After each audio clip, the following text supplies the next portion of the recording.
Greetings. Today we will talk about dependency testing in C#.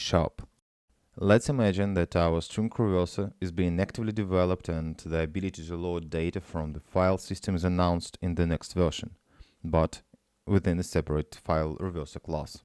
Let's create the appropriate class and add the reverse method. The method is in fact exactly the same as in string reverser, except that incoming parameter will be called path in order to more accurately represent the logic of the handler. As in previous times, for the time of writing tests, we will leave the string empty sub here. Of course, it would be extremely stupid to repeat the functionality of string reverser, so let's create the iString reverser interface and connect it to our new class. In addition, we need someone responsible for reading data from the file system. Let's create the iFileReader interface with the readAll method. Its specific implementation can be quite diverse, but within the framework of testing of file reverser it doesn't matter to us. Let's pull the created interfaces into our classes fields and initialize them through the constructor. In the production use of our class, clients will pass any implementations based on interfaces, but the details of their behavior are completely irrelevant to our class. That is why we don't plan to write an implementation of file reader. We are not particularly interested in string reverser even. The main thing is that we have a behavior contract in the form of an interface. Finally, let's move on to the test project and create a test class. The name, as before, is determined based on the standard template, the name of the class under test, plus the test's postfix. We fill it accordingly to the already established template. First, we will create the file reverser field and initialize it in the constructor, which will provide us with a new instance of the class for each running test. File reverser requires iString reverser and iFileReverser instances. We definitely don't want to create real class instances right in the test with new. Moreover, we don't have a single class that implements iFileReader. Manual writing implementation of these interfaces is just as stupid, long, boring, and brittle. Therefore, let's turn to the mock library from our basic set. As always, a link to the full list of required libraries will be in the description. It will allow us to quickly create fakes and control their behavior. So, it turns out that we don't have mock installed in our project. Let's fix it and pull up the dependency. The library will allow us to create special wrappers based on interfaces and eliminate the need to write any stubs ourselves. It's not incontestable, and if for some reason you don't want to use it, there is always the opportunity to turn to analogies. At the same time, approaches to writing stubs will not differ much from those used by us here. Please pay attention to the types of the declared fields. Generic mock with an indication of the forged interface.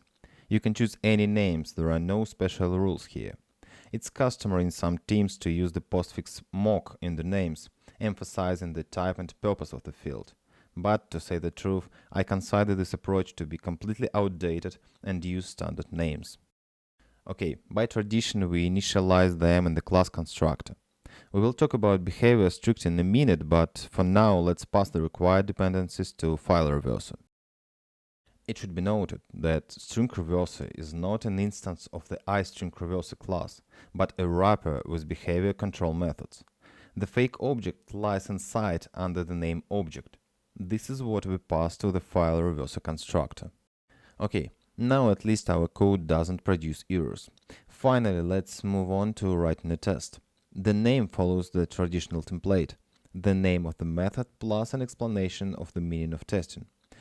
We are just checking our overall correctness, and therefore let's just use the word success.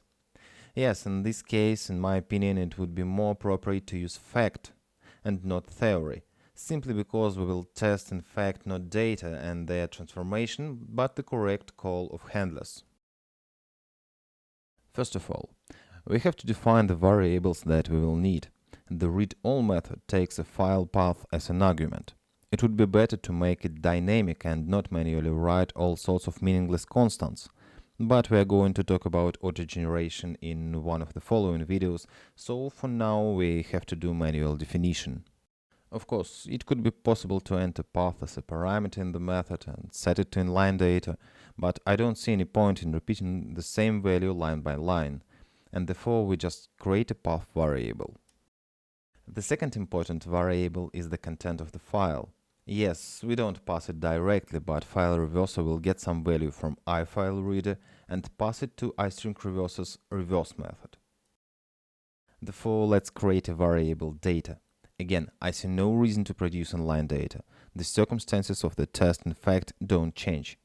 This value was important for string reverser, but the file reverser under test doesn't perform any operations on this variable, but simply transfers it between handlers. And the last value is expected. When testing string reverser, we had to pass a reversed string to make sure that the code was correct. Here, the file reverser simply returns the value from the iStringReverser that we are faking, so you can write whatever you want. Okay, we have decided on the variables. Let's move on to the most important thing, setting up dependencies. Let's start with our fake iFileReader. As you can see, there are quite a few methods here, and we will talk about some of them in the future. But for now, we are only interested in setup, which allows us to customize the behavior of our fake. Inside, we pass a function that describes the call to be faked. So we create a script to call the readAll method with a path parameter. The next in the chain is the description of the returning value. Returns data. In total, we have established that when calling a method with a path parameter, the fake service will return the value of the data variable. Okay, let's describe the behavior for iStringReverser. Note that if any other arguments are passed, forgery will not work.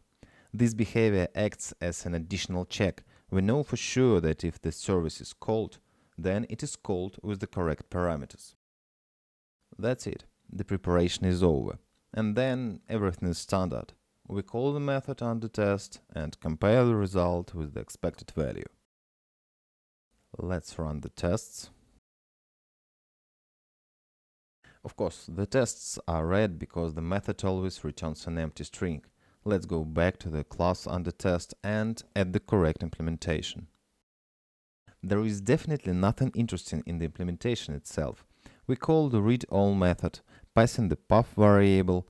In a real application, this will be the path to the data file. We pass the resulting value to the string reversal method and, as a last step, return the processed string as a result. Let's run the tests again. Now we should see a green color, signaling the stability of the application and reassuring any developer. Yep, the tests are green. Testing was successful and our fakes worked correctly. Finally, let's get back to behavior strict. Let's try to change the code of the file reverser method and use any string instead of the result of the readAll method. We run the tests and make sure they fall.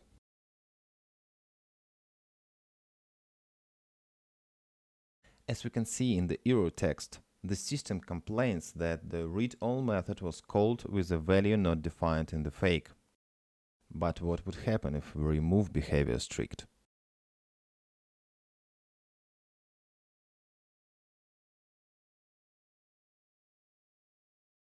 The test still fails, but the error has changed.